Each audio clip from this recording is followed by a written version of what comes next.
Om Shanti. Session को शुरू करने से पहले 1 मिनट के लिए परमात्मा को याद करते हैं, परमात्मा का आह्वान करते हैं और उनसे कहते हैं कि हमें सही जीवन जीने का मार्गदर्शन दे। चलिए 1 मिनट के लिए साइलेंस में बैठे और परमात्मा को दिल से याद करते हैं।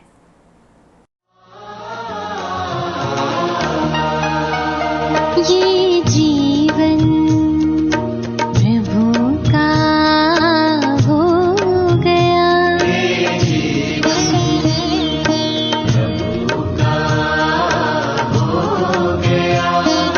क्या मुझे अब सोचना, उन्हीं संग बैठूं, उन्हीं संग खेलूं, उन्हीं संग बैठूं, उन्हीं संग खेलूं, उन्हीं से सब कुछ बोलना।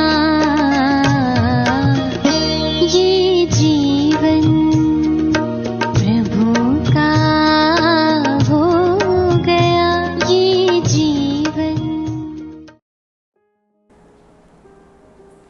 ओम शांति। हम पूरे साल में बहुत सारे त्योहार, बहुत सारे डेज़ सेलिब्रेट करते हैं।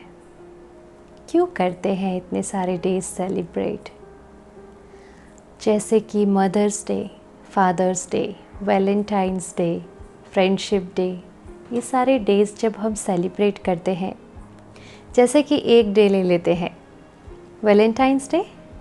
उस दिन हम सब प्यार से रहते हैं, अपनी रिलेशनशिप्स को सेलिब्रेट करते हैं, एक दूसरे से प्रेम पूर्वक व्यवहार करते हैं। दूसरे दिन वापस वैसे ही हो जाते हैं जैसे थे। तो ये एक दिन के लिए नहीं होता है। ये जो डेज़ बनाए गए हैं, चाहे वो women's day, mother's day, father's day, daughter's day, world environment day, ये सारे डेज़ एक नोटिफिकेशन की तरह है जो हमें रिमाइंड कराता है कि ये हमारी लाइफस्टाइल में हमेशा चलता रहे, ना कि सिर्फ एक दिन के लिए। एक दिन सेलिब्रेट किया, सेल्फीज़ ले ली, सोशल मीडिया पे हमने उसको शेयर कर दिया, बहुत सारी लाइक्स आ गई, सेकेंड डे वापस जैसे थे। ऐसा नहीं करना है। एक्चुअली ये सारा जो डेज़ हम सेलिब्रेट करते हैं वो हमें याद दिलाते हैं अपने जीवन में हमेशा उसको लेके चलना है। अगर बीच में कहीं भूल गए हैं तो वापस उसको कंटिन्यू करना। बहुत अच्छा डे आ रहा है, इंटरनेशनल योगा डे, 21 जून। हम सब इकट्ठा होकर पूरी दुनिया में ये डे सेलिब्रेट करते हैं। तो योगा हमारे जीवन जीने की एक शैली बन जाए, ना कि सिर्फ एक दिन के लिए हम करें। मन को तंदुरुस्त करना, तन को तंदुरुस्त करना दोनों आवश्यक है।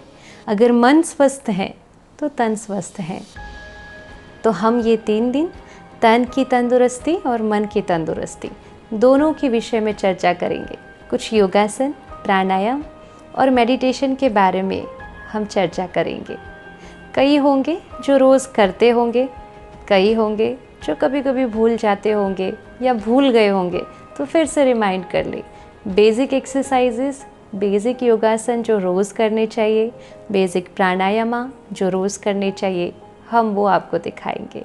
तो चलिए शुरू करते हैं योगासना से। ऐसे योगासना जो डेली करने चाहिए, ऐसे 5 से 7 योगासना आपके सामने रखते हैं। उससे पहले थोड़ी वार्म अप एक्सरसाइज कर लेते हैं। आशा करती हूँ आप भी हमारे साथ साथ ज्वाइन करेंगे। तो चलिए अपनी अपनी जगह पे कंफर्टेबली खड़े हो जाइए और अपने आप को बिल्कुल रिलैक्स कर दीजिए। शुरू करते हैं warm up exercise and then yogasana.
Yogasana. Pawanmuktasana. पवन का अर्थ है वायु, मुक्त का अर्थ है छोड़ना या मुक्त करना। ये आसन आपके आंतों में से वायु निकालने के लिए उपयोगी है। सबसे पहले आप जमीन पर पीठ के बल इस तरह दोनों पैरों में और हाथों में दूरी बनाकर लेट जाइए। आपकी हथेलियों का मुख आसमान की तरफ हो। इस आसन को शवासन कहते हैं। अब दोनों पैरों को जोड़ें और घुटनों को मुड़ते हुए अपनी जांघों को छाती के पास लाए। अपने दोनों हाथों की उंगलियों से आपस में बंद बनाकर घुटनों के नीचे पिंडियों के पास पकड़े। अब सांस छोड़ते हुए अपने सर को, कंधों को तब तक उठाए जब तक आपकी दाढ़ी घुटनों को छू न ले। इससे आपकी कमर में खिंचाव महसूस होगा। अपनी आंखें बंद रखें और अपनी कमर पर पूरा ध्यान केंद्रित करें। इस स्थिति में सामान्य रूप से सांस लें और छोड़ें और कुछ देर तक आराम से रहे। यह आसन आपको वात से राहत दिलाता है, पेट की गैस कम करता है और कॉन्स्टिपेशन से भी राहत मिलती है। पाचन क्रिया में भी सुधार आता है। ये आपकी स्पाइनल नर्व्स को भी ठीक करता है और पीठ की मांसपेशियों को मजबूती प्रदान करता है। यदि आपको पीठ दर्द हो या पेट में चोट आई हो, हर्निया या साइटिका हो या कोई महिला गर्भावस्था में हो, तो यह आसन कृपया करके न करें। कुछ समय के बाद अपने सर और कंधे को वापस जमीन पर रखें और दोनों पैरों को सीधा करके रेस्ट करें।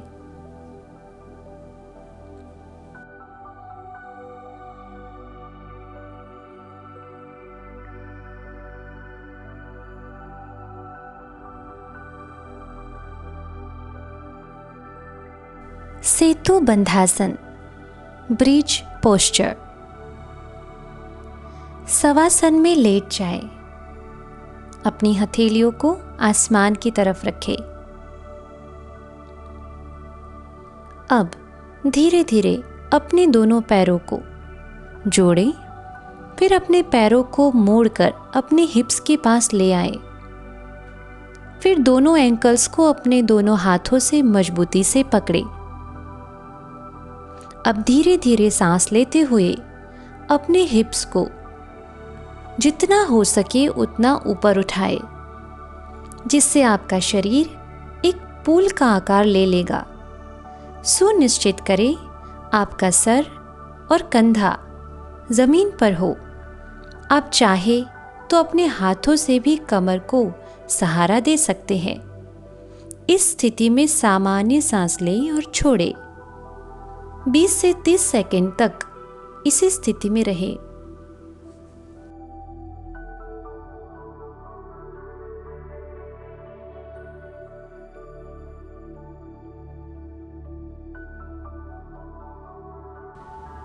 यह आसन आपके पेट की अंदरूनी अंगों में खिंचाव लाकर पाचन क्रिया में सुधार लाता है। यह आसन पीठ के मसल्स को मजबूत बनाता है, पाचन क्रिया में भी सुधार लाता है और कॉन्स्टिपेशन से मुक्ति दिलाता है। यह हृदय की कार्यक्षमता को भी बढ़ाता है। यदि आपको अल्सर या हर्निया जैसी बीमारी है तो ये आसन न करें। गर्भावस्था के दौरान भी ये आसन नहीं करना है।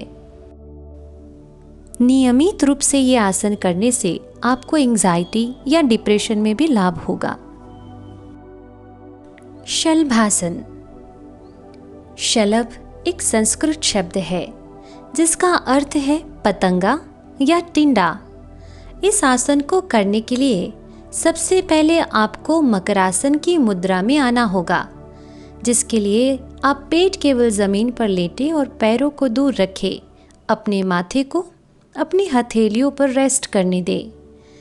अब दोनों पैरों को आपस में जोड़ें।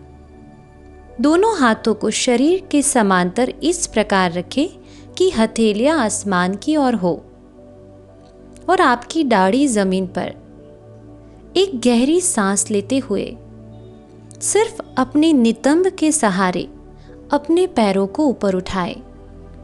पैरों को उतना ही ऊपर उठाए जितना आप बिना घुटने मोड़े उठा सकते हैं।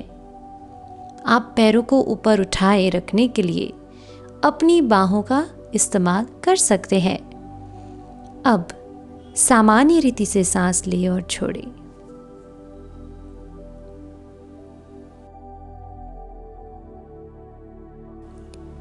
यह आसन हमारे पेट के लिए बहुत लाभकारी है और पाचन क्रिया में सहायक है। जांघों की चर्बी को भी घटाता है और वजन भी कम करता है। लोअर बैक पेन में या साइटिका में ये आसन बहुत राहत देता है। ध्यान रखें, गर्भवती महिलाओं को पेप्टिक अल्सर, हर्निया, हृदय रोग या हाई बीपी के रोगियों को ये आसन बिल्कुल ही नहीं करना है।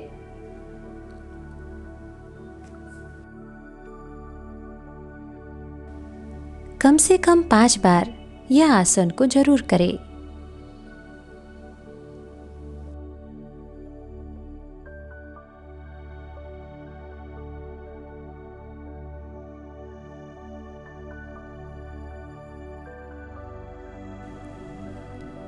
भुजंगासन।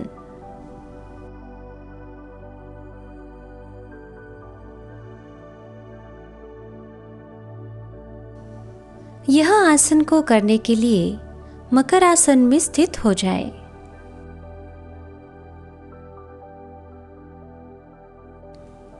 अब दोनों पैरों को आपस में जोड़ें और दोनों हाथों को सामने की ओर खींचें।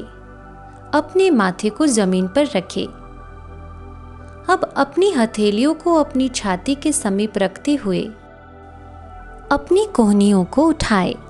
एक गहरी सांस लेते हुए और अपनी दाढ़ी को ऊंचा करते हुए अपनी बॉडी को नाभि के हिस्से तक जमीन से ऊपर उठाएं। अब सामान्य रीति से 15 से 20 सेकंड तक सांस लें और छोड़ें।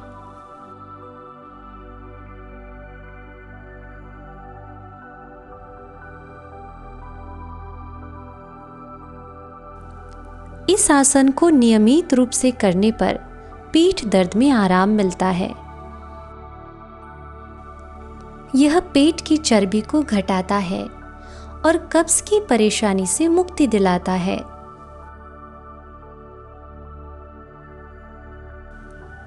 यह आसन सांस संबंधित तकलीफों में भी सहायक है। गर्भवती महिलाओं को यह आसन नहीं करना है। अगर आपका पेट का ऑपरेशन हुआ है तो ये आसन कम से कम 3 महीने तक न करें। अल्सर या हर्निया के रोगियों को भी ये आसन नहीं करना है।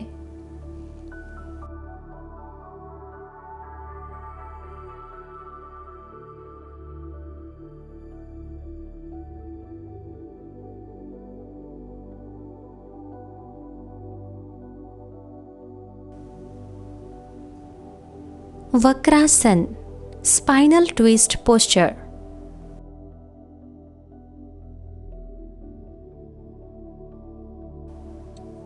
दंडासन में बैठ जाए।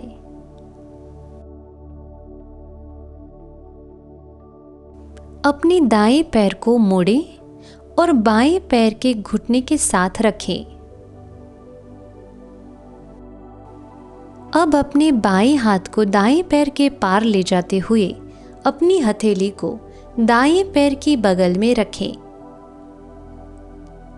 अब शरीर और गर्दन को दाहिनी तरफ मोड़ें, पीठ सीधी रखें। 30 सेकंड तक सामान्य रूप से सांस लें और छोड़ें। ये आसन दोनों तरफ करें। यह आसन हमारे स्पाइन को फ्लेक्सिबल बनाता है। मधुमेह के रोगियों को यानी कि डायबिटिक पेशेंट्स को यह आसन बहुत लाभ देता है।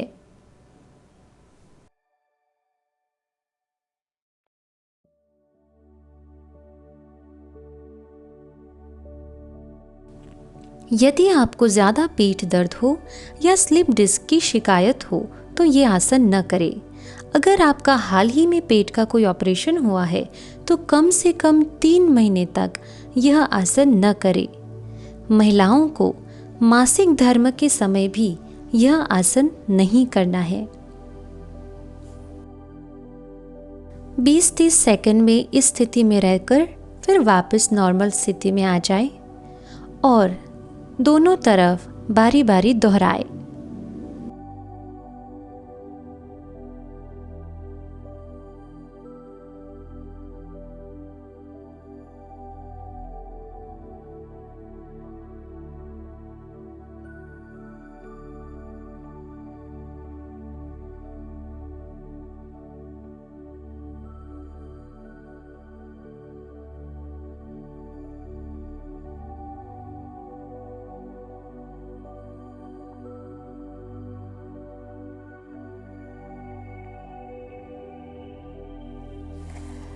ओम शांति।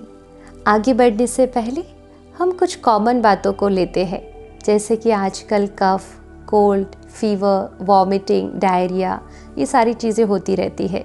सीज़न चेंज हुआ, कभी डायरिया हो गया, फीवर हो गया, कोल्ड हो गया, तो हम सोचते हैं कि ये बीमारी है और बीमारी समझ करके हम इसकी दवाई ले लेते हैं एलोपैथिक और इसको दबा देते हैं। एक्चुअली नेचर प्रिंसिपल के अनुसार ये कोई बीमारियां नहीं हैं, ये हमारी बॉडी का डिटॉक्सिफिकेशन हो रहा होता है। हम सोचते हैं कि बीमारी आ गई, परंतु नहीं, ये बीमारियां नहीं हैं। इसको समझने का कुछ प्रयास करते हैं। जब हम अननेचुरल खुराक खाते हैं, जैसे कि ब्रेड, पिज़्ज़ा, पास्ता, केमिकल्स वाला, है ना, जैसे कि सॉफ्टीज़ लेते हैं, फिर anything made from sugar, dairy products, तो ये सारी चीज़ें हमारे बॉडी में ठीक तरीके से डाइजेस्ट नहीं होती है और इसलिए उसकी वजह से बॉडी में टॉक्सिन्स बनते हैं। ये टॉक्सिन्स हमारी बॉडी से 4 चैनल्स के द्वारा बाहर निकलते हैं। कौन से 4 चैनल्स? तो हमारी बॉडी में 4 डिटॉक्स चैनल्स हैं। पहला स्टूल, दूसरा यूरिन, तीसरा स्वेटिंग, चौथा ब्रीथ। ये 4 चैनल्स के द्वारा टॉक्सिन्स हमारी बॉडी से बाहर निकलते हैं।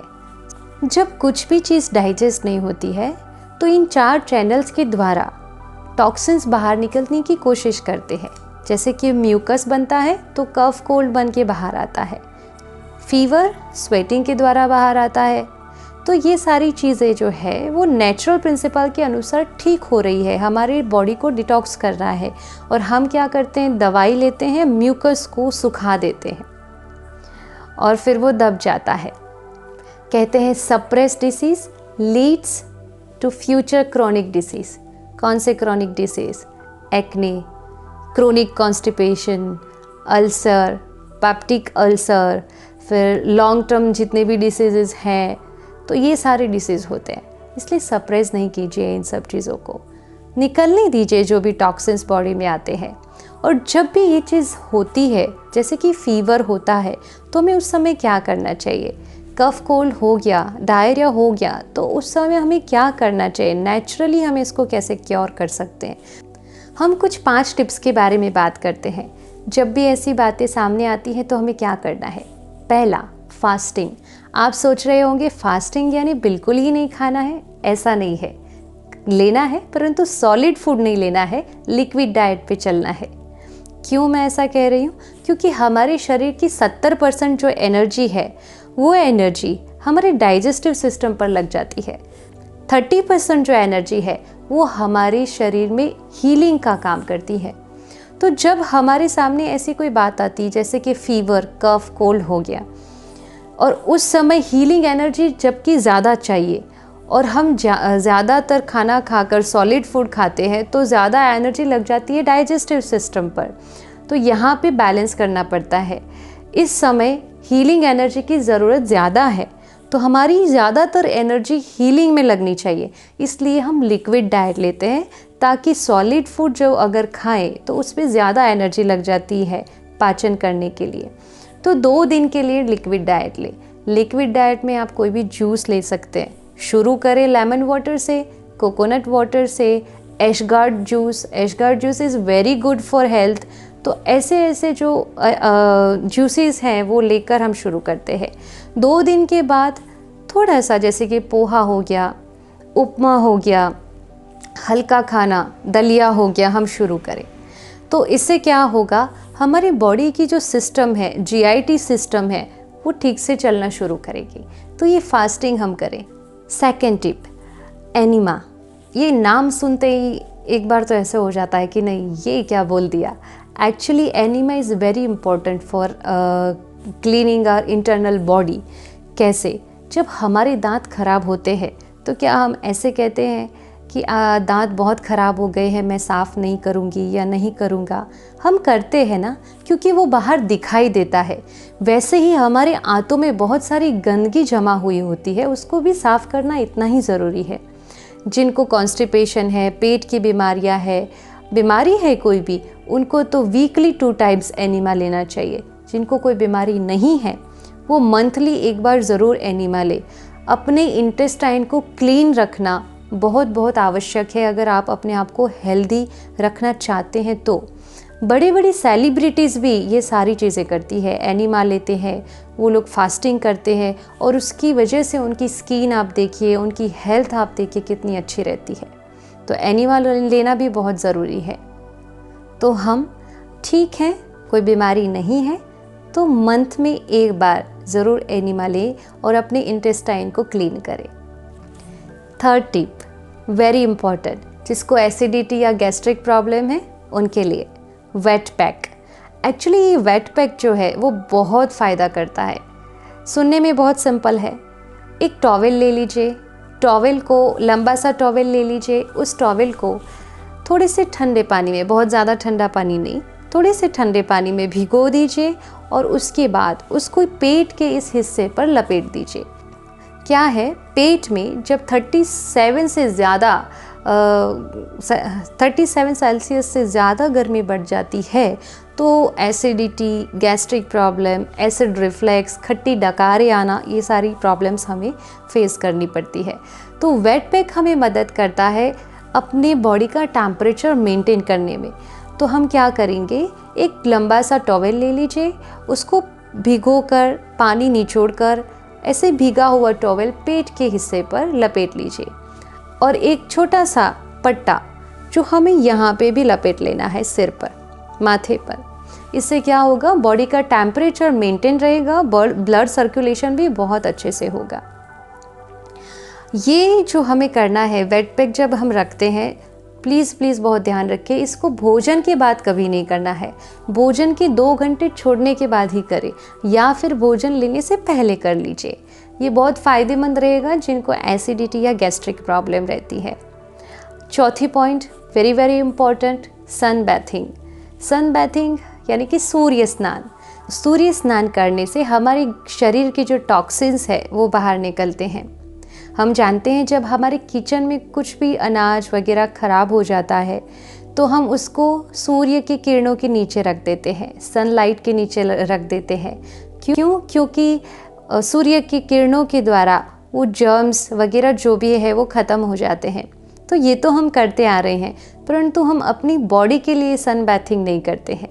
एक्चुअली सूर्य की शक्ति से पहला तो बहुत इम्पोर्टेंट विटामिन डी मिलता है, जो हमारे शरीर के लिए बहुत ज़्यादा इम्पोर्टेंट है। जिनको कैल्शियम की कमी है उनको चाहे कितना भी कैल्शियम बाहर से खा ले, केले खा ले, कैल्शियम की मेडिसिन्स ले ले, परंतु विटामिन डी अगर नहीं है बॉडी में तो वो कैल्शियम एब्जॉर्ब नहीं करेगा। तो सूर्य की शक्ति, सूर्य लाइट, सनलाइट हमारे लिए बहुत ही ज़्यादा इम्पोर्टेंट है। तो सूर्य स्नान ज़रूर करें। कैसे करना है, मॉर्निंग का जो सॉफ्ट लाइट होता है सन का, वो हमें लेना है और जितना हो सके बॉडी पार्ट ज़्यादा ओपन रहे इतना अच्छा है। अगर प्राइवेसी वाली कोई जगह नहीं मिलती है तो आप सफ़ेद कॉटन के कपड़े पहन करके सूर्य स्नान कर सकते हैं। जिनकी लाइफस्टाइल कुछ ऐसी है कि ऑफिस से घर, घर से ऑफिस और बिल्कुल ही सनलाइट नहीं लेते हैं, उनको जॉइंट्स की प्रॉब्लम हो सकती है, स्किन रिलेटेड प्रॉब्लम हो सकती है, डिप्रेशन भी एक उसी में से है जो सनलाइट नहीं लेते, बिल्कुल 24 घंटे 4 दीवारों में रहते हैं।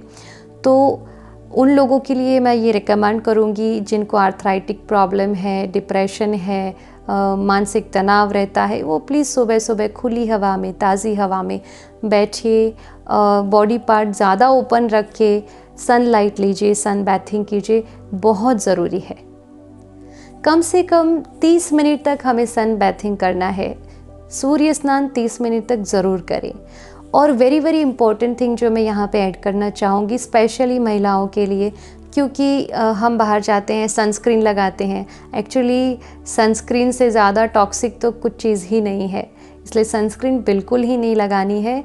अगर जब हम बाहर जाते हैं और ज़्यादा धूप लगती है, स्किन सेंसिटिव है, तो प्लीज़ छाता यूज़ कीजिए, परंतु सनस्क्रीन यूज़ नहीं कीजिए। इवन जब आप सूर्य स्नान कर रहे हैं तभी भी सनस्क्रीन यूज़ नहीं करनी है।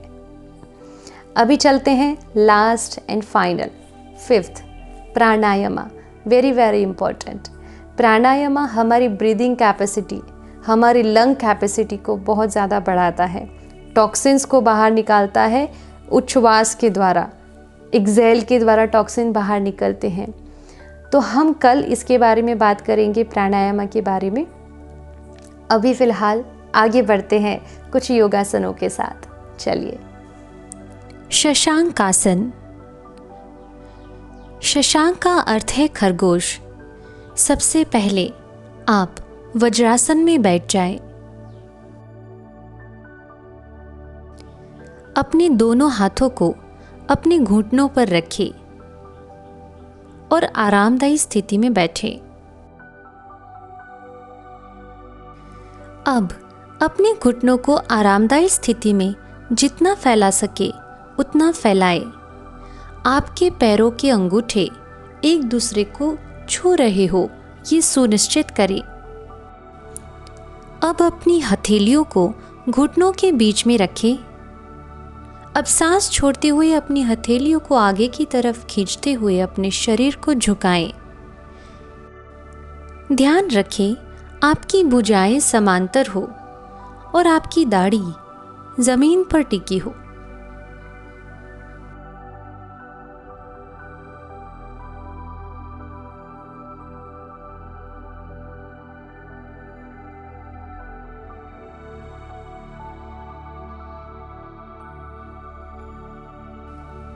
दृष्टि को सामने रखें और सामान्य रूप से सांस लें और छोड़ें।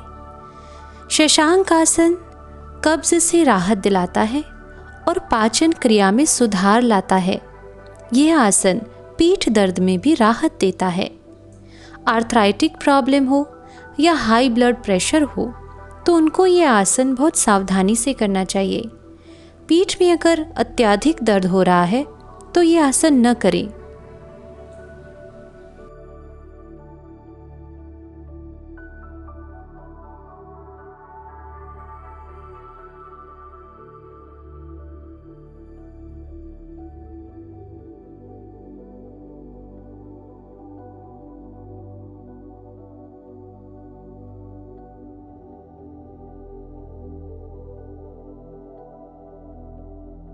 उस्त्रासन, कैमल पोज। उस्त्र का अर्थ होता है ऊंट। वज्रासन में बैठ जाए।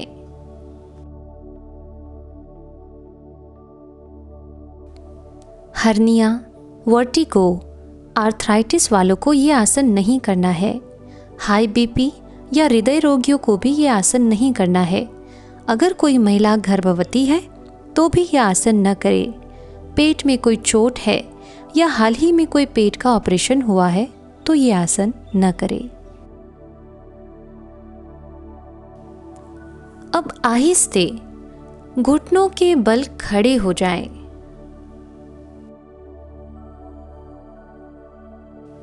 अपने दोनों हाथों को कमर पर इस प्रकार रखें कि उंगलियां जमीन की तरफ हो।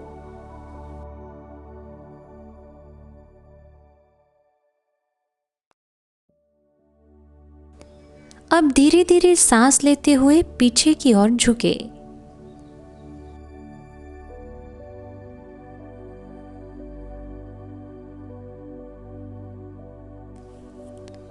फिर एक के बाद एक हाथ से पैरों की एड़ियों को पकड़े। ध्यान रखें शरीर को किसी भी प्रकार का झटका न दे। अब सामान्य रूप से सांस लें और छोड़ें। यह आसन मस्तिष्क और छाती में ब्लड सर्कुलेशन बेहतर बनाता है और ये आसन से हमारी आई साइट इम्प्रूव होती है।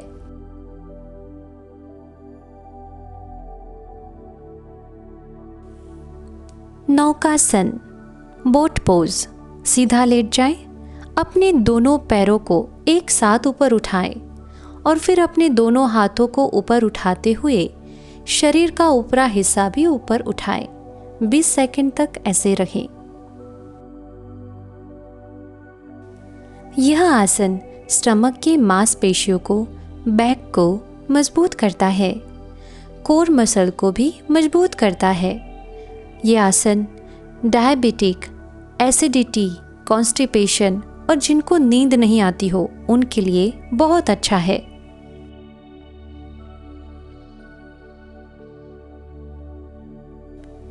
जिसे हर्निया हो वो ये आसन न करे। स्पाइन या नेक इंजरी वाले व्यक्ति भी इस आसन को न करें। चक्रासन, द व्हील पोज। पीठ के बल लेट जाइए। अपने दोनों घुटनों को मोड़कर पैरों को हिप्स के पास ले आएं। पैरों के बीच उतना ही अंतर रखें जितना कि कंधों के बीच है। हाथ ऊपर उठाए, कोहनी मोड़े और अपने हाथ जमीन पर ऐसे रखें। बीच से शरीर को इस प्रकार से उठाएं और अपना ध्यान मेरुदंड पर केंद्रित करें।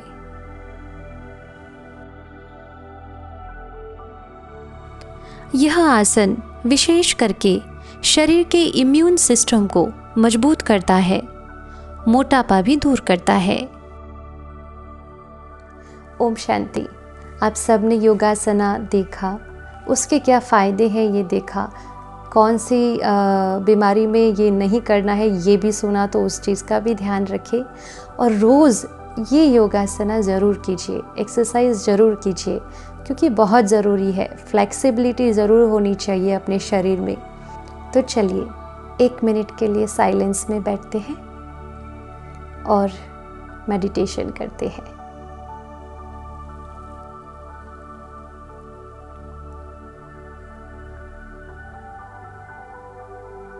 बाह्य सभी बातों से मुक्त हो जाएं। अपने आप को देखने का अभ्यास करते हैं।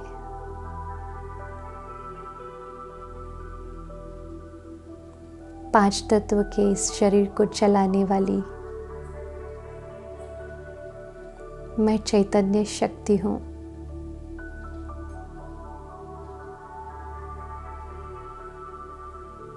भ्रुकुटी के मध्य में विराजमान हूँ।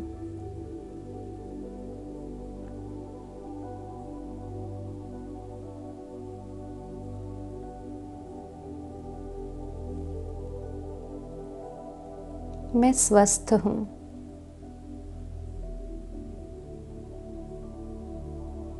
निरोगी हूँ।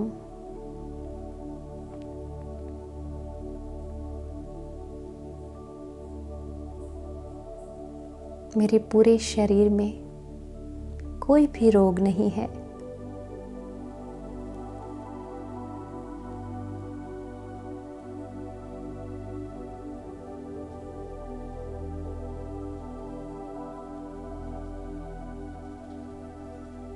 मैं मस्तिष्क से लेकर पैर तक तंदुरुस्त हूँ।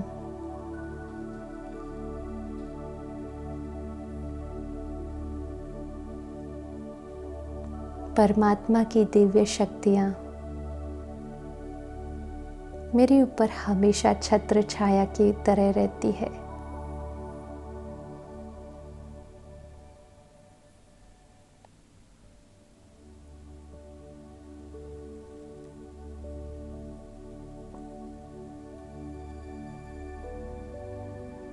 परमात्मा की दिव्य शक्तियों की छत्र छाया में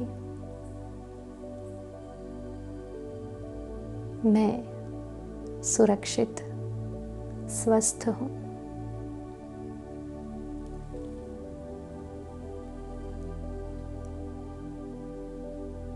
ओम शांति। कल हम फिर से मिलते हैं, प्राणायाम करेंगे और कुछ नई बातें सीखेंगे। तब तक के लिए थैंक यू। ओम शांति।